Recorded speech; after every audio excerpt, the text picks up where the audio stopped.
오는 7월부터 치매 특별 등급 제도가 생겨 치매 환자로 인정을 받으면 매달 80만 원 가까운 각종 서비스를 받을 수 있습니다. 대구시장 후보들이 세월호 참사 분위기 탓에 중앙당 지원을 최대한 배제하고 조용하지만 내실 있는 선거운동을 계획하고 있습니다.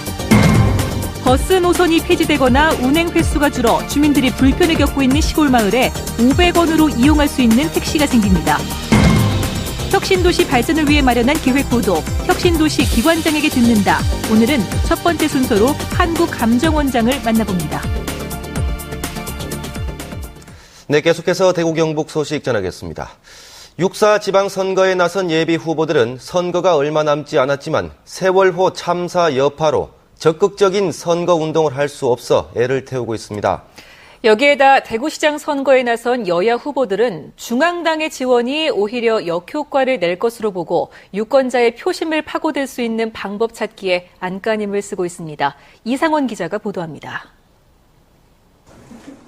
세월호 참사 여파로 정치 불신이 커진 가운데 낮은 인지도를 어떻게 끌어올릴 것인지 후보들마다 고민이 이만저만이 아니라고 하소연하고 있습니다. 새누리당 권영진 후보는 거리 유세를 하자니 역효과를 불러올 것으로 우려되고 안 하자니 열심히 뛰지 않는다는 비판일 것 같아 고민이 크다고 말합니다. 중앙당이 대규모 인원들이 동원해서 일방적으로 주장하고 그다음에 상대방을 규정하고 이런 선거운동보다는 다양한 토론회를 통해서 정말 치열하고 그리고 진지한 그러한 대구의 미래를 열어가는 선거운동으로 이끌어 나갔으면 좋겠습니다. 새정치민주연합 김부겸 후보는 야당에 대한 부정적인 이미지가 가뜩이나 큰 지역의 정치적 특성 때문에 중앙당이 지원에 나서는 것을 오히려 부담스러워하고 있습니다. 정말 조심스럽습니다. 또 오히려 그런 선거인만큼 이 지역에는 중앙당들이 개입을 자제해서 정말 저희들 진지한 정책 토론과 경쟁이 이루어질 수 있도록 인물들 간의 경쟁이 이루어질 수 있도록 그렇게 협조를 요청할 작정입니다. 군소정당 후보들 역시 유권자들에게 당과 후보 자신을 알릴 수 있는 기회가 너무 제한적이라며 선거 방법을 짜내느라 고심을 거듭하고 있습니다. 결국 이번 6.4 지방선거는 오는 15일과 16일 본 후보 등록이 끝나고 열리는 TV토론회가 당락을 좌우할 큰 변수가 될 것으로 예상되고 있는 가운데 각 후보들은 효과적인 미디어 선거 전략 마련에 총력을 쏟고 있습니다. MBC 뉴스 이상원입니다. 새누리당 중앙당은 오늘 최고위원회의에서 각 지역 예비 후보들이 제기한 후보 경선 이의 신청을 대부분 기각하기로 해 김영렬 대구 수성구청장 예비 후보, 이재술 대구 북구청장 예비 후보 등 대구 경북 지역에서 제기된 예비 후보들의 이의 신청도 대부분 기각됐습니다. 하지만 경선을 통과한 강성호 대구 서구청장 예비 후보에 대한 이의 신청은 대구 공천관리위원회가 공천 여부를 최종 확정하도록 결정했습니다. 치매 환자가 있는 가족의 고통은 겪어보지 않은 사람은 잘 모를 겁니다. 오는 7월부터 치매 특별 등급 제도가 시행돼 치매 환자 가족들이 한시름 놓게 됐습니다. 어떤 제도인지 이태우 기자가 소개합니다. 7월 1일부터 장기요양보험에 치매 특별 등급이 새로 생깁니다. 치매를 가볍게 앓는 사람도 가급적 혜택을 볼 수 있도록 한다는 것이 정부 방침입니다. 치매 특별 등급으로 확정이 되면은 월 76만 6,600원의 한도 내에서 주야간보호와 방문요양 서비스를 먼저 받게 되시며 추가로 복지연구도 신청해서 받을 수 있습니다.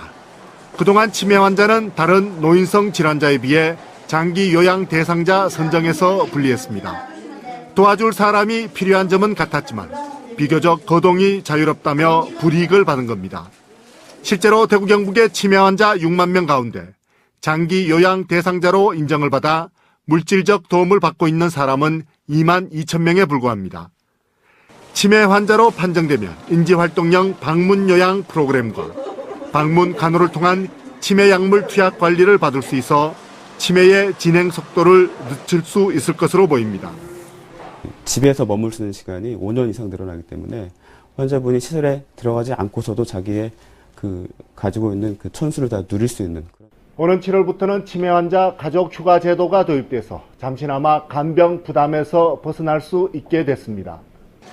치매 환자를 연간 6일 동안 치매 보호시설에 맡고 대신 가족은 휴식을 취할 수 있게 정부가 비용을 부담하게 됩니다. MBC 뉴스 이태호입니다. 버스가 잘 오지 않는 산간 벽지 마을에 500원 택시가 운행됩니다. 500원만 내면 버스 타는 곳까지 택시를 타고 갈 수 있는 건데 주민 불편 해소에 도움이 될 것으로 보입니다. 윤영균 기자가 취재했습니다. 주민 30-40명이 살고 있는 성주군 벽진면의 한 마을. 시내에 나가려면 아침 7시 버스를 놓치면 안 되고 다시 돌아오려면 오후 3시나 밤버스를 타야 합니다. 버스가 하루에 3번만 다니기 때문인데 그나마 그 버스를 타려면 이곳에서 4km가량 걸어가야 합니다. 급한 일이 있으면 택시를 타는 경우도 있지만 농촌이어서 택시값이 10,000원이 훌쩍 넘기 때문에 여간에선 이용을 할 수 없습니다. 노인들도 이제 장애를 가려하면은 여기서 처음 다 걸어 나갈 수는 없으니까 그래 이제 화물차 앞에 다 못 타니까 뒤에 이제 짐실에 이제 타고 내려가시고. 이런 시골 마을에 500원 택시가 도입됩니다. 왜 여기 삼도인데 택시 하나 불러줄랍니까? 버스가 많이 다니는 큰 도로까지 500원만 내고 택시로 갈 수 있게 되는 겁니다.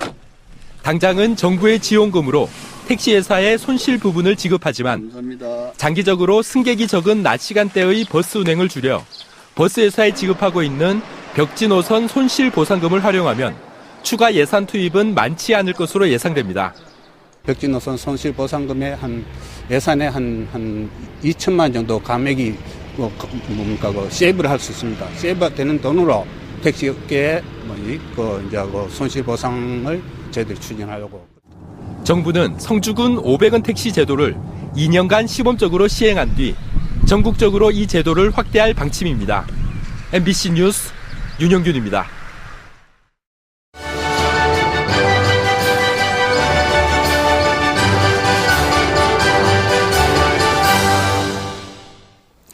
혁신도시 이전 대상 공공기관들이 하나둘씩 대구와 경북 신청사로 이전을 끝내고 새로운 출발을 하고 있습니다. 대구문화방송은 지난주 혁신도시의 아쉬운 점을 시리즈로 보도한 데 이어 오늘부터는 매주 월요일마다 혁신도시 기관장을 만나 혁신도시 발전을 위해 필요한 것은 무엇인지 들어보는 시간을 마련했습니다. 오늘은 그 첫 번째 순서로 공기업 가운데 대구 혁신도시에 가장 먼저 털을 잡은 한국감정원장을 윤태호 앵커가 만나봤습니다. 원장님 반갑습니다. 반갑습니다. 예. 앞서 소개한 대로 이 한국감정원은 대구 혁신도시로 이전한 공기업 가운데 가장 먼저 이전을 마쳤습니다. 우선 한국감정원이 어떤 업무를 하고 있는지부터 소개를 부탁드리겠습니다. 감정평가를 했을 때 그것이 제대로 됐는지를 확인하는 일, 또 주택가격 같은 것을 공시하는 일, 지금 아파트 가격이 공시되지 않습니까? 그 업무도 저희가 하고요. 또 땅값이 공시되고 있죠. 표준진위, 개별진위, 그것도 저희가 하고 있고요. 그다음에 각종 통계, 부동산 관련된 통계 조사를 저희가 하고 있습니다. 한국감정원이 이전함에 따라 이 지역민들이 거는 기대도 상당히 큽니다. 아무래도 가장 관심이 가는 부분은 지역 경제에 얼마나 도움이 될까 하는 부분일 것 같은데. 그 비정규직들은 우선적으로 이 지역에서 채용할 수밖에 없습니다. 그렇게 해주고요. 그 다음에 저희가 이루어지는 각종 이제 용역 계약이랄지 이런 것들도 이제 지역에서 우선적으로 하고요. 최근에는 저희가 이제 지방 중소기업한테 이자를 훨씬 싸게 돈을 빌려주는 그러한 펀드를 마련했습니다. 기업은행과 더불어서. 이게 작년에 할 때는 50억인데 저는 앞으로 한 300억까지 늘리려고 지금 생각을 하고 있고요. 여전히 불편한 것은 똑같습니다. 사실 현재까지도 이 편의점 하나도 없고요. 식당 하나도 없고요. 또 약국 하나, 병원 하나도 없는 상태입니다. 그리고 지역에서 이 공기업 사람들을 적극적으로 환영하고 또 돌봐주는 그러한 어떤 분위기 같은 것들이 전체적으로 같이 융화가 돼야 된다 이렇게 보고요. 앞으로 이제 대구 지역에도 많은 일자리가 생기고 유사업종이 생겨서 이 수도권에 있는 배우자가 이쪽에 와서 또 일자리를 잡을 수 있다면 그게 가장 확실한 이 가족 동반의 이주가 되지 않겠는가 이렇게 생각을 하고요. 네, 한국감정원이 가장 먼저 혁신도시에 이전한 공기업인 만큼 혁신도시 내에 최고의 공기업으로 거듭나길 바랍니다. 오늘 말씀 감사합니다. 네, 감사합니다. 전국적으로 확산된 소나무 재선충병으로 지자체마다 방제에 총력을 기울이고 있는데요. 재선충병 방제에 눈을 돌린 사이 한쪽에선 솔잎 혹파리 피해가 확산되고 있습니다. 엄지원 기자가 취재했습니다. 도지정 문화재로 태계 선생이 태어난 노송종 종택. 종택을 둘러싼 소나무 숲 전체가 온통 붉은빛입니다. 가지 끝이 누렇게 변하고 잎은 3-4cm에서 성장을 멈췄습니다.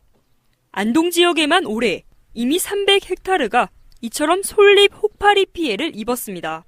지난해 가뭄과 이상 고온으로 솔잎 혹파리 우하율이 한 20%에서 한 50%까지 좀 증가돼서 나무 전체를 병들게 해 감염 시 100% 고사하는 재선충병보단 약하지만 솔잎 혹파리 역시 완전 방제가 어려운 3대 산림 병해충으로 알려져 있습니다. 혹파리에 감염된 솔잎은 성장이 먹거나 광합성을 하지 못해 나무의 생육에 치명적인 영향을 끼치게 됩니다. 그러나 지난해부터 전국적으로 퍼진 재선충병 방제에 우선순위가 매겨져 당초 혹파리 방제 예산은 한 푼도 없었습니다. 재선충 방제에 집중하다 보니까 행정력을 솔잎 혹파리 예산이 없었죠. 시는 부랴부랴 추가 예산 2,500만 원을 확보했지만 실제 피해 면적의 10분의 1도 방제할 수 없는 상황입니다. 그러는 사이 수백 년간 마을을 지키던 노송들은 제빛을 잃고 쓰러지고 있습니다. 이 나무가 저 보이시다시피 저 큰 난기 있지 않습니까? 저기에 난기 한 10여 그루가 옛날에 있었습니다.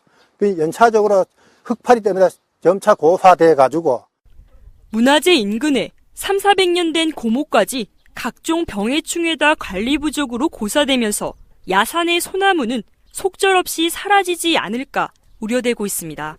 MBC 뉴스 엄지연입니다. 오늘 오전 10시 50분쯤 대구시청 지하주차장 입구에서 달성군에 사는 48살 송모 씨가 자신의 몸에 휘발유를 끼얹어 분신 자살을 시도했다가 주변 사람들의 제지로 실패하고 병원으로 옮겨져 정신과 치료를 받고 있습니다. 경찰은 송 씨가 대구 지하철 참사 때 부상당한 뒤 보상금은 받았지만 교도소 수감으로 인해 특별 위로금을 받지 못해 불만을 품은 것으로 보인다며 정확한 사건 경위를 조사한 뒤 송 씨를 형사 입건하기로 했습니다. 원전 비리를 차단하기 위해 한수원을 분사하는 방안을 청와대가 검토 중인 것으로 알려지고 있습니다. 한수원 본사가 이전하는 경주에 긴장감이 감돌고 있습니다. 김기영 기자가 보도합니다. 끊이지 않는 원전 비리의 고리를 끊기 위해 청와대 민정수석실이 한수원 분사까지도 고려 중이라는 내용이 한 신문에 보도되면서 한수원과 경주시가 진위 파악에 분주합니다. 우리가 내용을 아는 게 전혀 모르기 때문에 이제 질의를 하려고 지금 준비를 하고 있어요. 알려진 개편안은 원전을 건설과 운영 파트로 분리하거나 현재의 한수원 조직을 지역 및 발전소별로 나누는 방안 등입니다. 문제는 내년 말 경주로 이전하게 될 한수원 본사의 위상과 규모입니다. 만약 한수원 분사 방안이 채택될 경우 양북면 장항리에 건설 중인 본사는 어떻게 되는지, 또 지난해 12월 한수원 본사 조기 이전을 늦추는 대신 사택 건립과 자사고 설립, 평생학습문화센터 건립 등 약속한 사항은 어떻게 되는지 경주 지역에서는 초미의 관심사입니다. 이 같은 문제점에 대해 경주시장 예비후보 가운데 최학철 후보가 가장 먼저 산업통상자원부와 한수원 등에 사실 여부를 확인해달라며 공개 질의서를 보냈습니다. 만약에 사실로 맞다라고 한다면은 정부를 신뢰할 수 없고 정부의 큰 저항을 우리 스스로가 만들어 가야 되지 않을까. 한수원이 한전과 재통합된다는 우려가 가신 지 3년여 만에 또다시 분사 논란까지 한수원 본사 이전이 자꾸만 늦어지면서 경주로 완전 이전하는 그날까지 긴장을 늦출 수 없게 됐습니다. MBC 뉴스 김기영입니다. 대구 지역 15개 시민단체가 마련한 시민 100인 정책 제안 타운 미팅이 오늘 엑스코에서 열려 시민들의 사전 설문조사로 선정한 대구 발전 정책 과제를 놓고 열띤 토론을 벌였습니다. 지방분권운동 대구경북본부의 이창용 상임대표는 오늘 행사는 시민들이 지역 정책 생산과 추진에 주체적으로 참여할 수 있는 토론의 장을 열고 이를 통해 대구 발전을 위한 10대 정책 과제를 시민들이 직접 만들고 제안하는 것에 큰 의미가 있다고 밝혔습니다. 대구시 선거관리위원회는 새누리당 대구시장 후보 경선을 앞두고 지난 2월 21일 대구시 수성구에 모 종친회 청장년회 사무실을 설치하고 당원 등을 대상으로 모 후보를 지지해달라는 천여 통의 전화를 한 혐의로 모 종친회 대구 청장년회 간부 4명을 대구지방검찰청에 고발했습니다. 또 후보와의 공모 가능성을 밝히기 위해 검찰에 수사를 의뢰했습니다. 현대중공업이 미국 커민스와 공동 투자해 설립한 현대 커민스 엔진이 대구 테크노폴리스에 공장을 준공했습니다. 현대 커민스 엔진은 오늘 준공한 공장에 시설과 장비를 들여놓은 뒤 시험 가동과 시제품 생산 등을 거쳐 다음 달부터는 배기량 5,900cc와 8,900cc 등 모두 4가지의 산업용 고속 디젤 엔진을 생산할 계획입니다. 이를 통해 오는 2020년까지 매출 5억 달러 달성을 목표로 잡고 있습니다. 우동기 대구시 교육감이 오늘 보도자료를 통해 지난 4년간의 경험을 바탕으로 다시 한번 열과 혼을 쏟아 대구 행복교육의 꽃을 피우겠다며 다음 달 지방선거에서 대구시 교육감으로 재출마한다고 선언했습니다. 우 교육감은 오는 15일 후보 등록을 할 예정인데 대구시 교육감 선거는 우 교육감과 정만진 전 대구시 교육위원, 송인정 전국학교운영위원회 총연합회장의 3파전으로 치러질 전망입니다. 대구 성서경찰서는 지난달 20일 세월호 참사와 관련해 자신의 SNS에 실종자 가족 행사를 하며 선동하는 동영상의 여자가 밀양 송전탑 반대 시위에도 있다는 허위 사실을 인터넷에 올렸다가 진정을 당한 대구 북구갑 새누리당 권은희 국회의원이 지난 10일 밤 9시쯤 경찰에 출석해 8시간가량 조사를 받았다고 밝혔습니다. 권 의원은 자신은 지인의 글을 퍼나른 것이고 여기에 자신의 의견을 첨부해 개진한 것일 뿐이라고 밝힌 것으로 알려졌습니다. 네, 5월 12일에 전해드린 대구 MBC 뉴스데스크 오늘 준비한 소식은 여기까지입니다. 시청해주신 여러분 고맙습니다.